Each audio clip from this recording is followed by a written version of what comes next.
श्री कृष्ण कहते हैं कि किससे कब और कितना बोलना है। अगर तुमने यह सब समझ लिया तो तुम अपनी जिंदगी के सार्थक बन चुके हो। जीवन में कभी मौका मिले तो किसी के लिए सारथी बनना, स्वार्थी नहीं।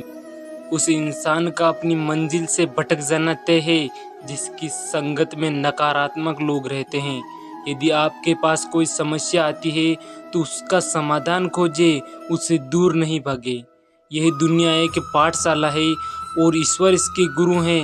वह कठिन परीक्षा केवल काबिल व्यक्ति की ही लेते हैं। जब जिंदगी में बुरा समय आए तो समझ लेना कि अच्छे कर्म का समय आ गया है।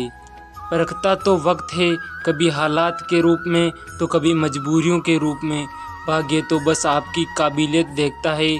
जीवन में किसी से अपनी तुलना मत करो, आप जैसे हैं सर्वश्रेष्ठ हैं। धरती पर जिस प्रकार मौसम में बदलाव आता है उसी प्रकार जीवन में दुख सुख का भी आता जाता रहता है। अपने बुरे समय में ईश्वर और समय पर विश्वास रखो, क्योंकि समय कोयले को भी हीरा बना देता है और ईश्वर रंग को भी राजा बना देता है। कर्म वह फल है जिसे इंसान को हर हाल में काटना ही पड़ता है। इसलिए हमेशा अच्छे बीज बोए ताकि फसल अच्छी हो। जीवन में वाणी को संयम रखना अनिवार्य है, क्योंकि वाणी से दिए गए घाव कभी भरे नहीं जा सकते। इंसान इसलिए दुखी नहीं है कि वह ईश्वर को नहीं मानता, बल्कि वह इसलिए दुखी है कि वह ईश्वर की नहीं मानता। कोई कुछ भी कहे, बस अपने आप को शांत रखो, क्योंकि सूरज कितना ही तेज हो, समुद्र सूखा नहीं करते।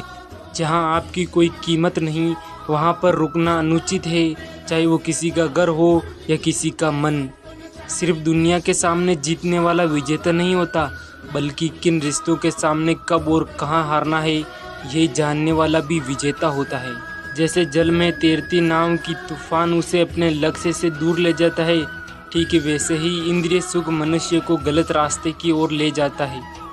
आपका विश्वास एक पर्वत को भी खिसका सकता है, लेकिन अपने मन का एक संदेह दूसरा पर्वत खड़ा कर सकता है।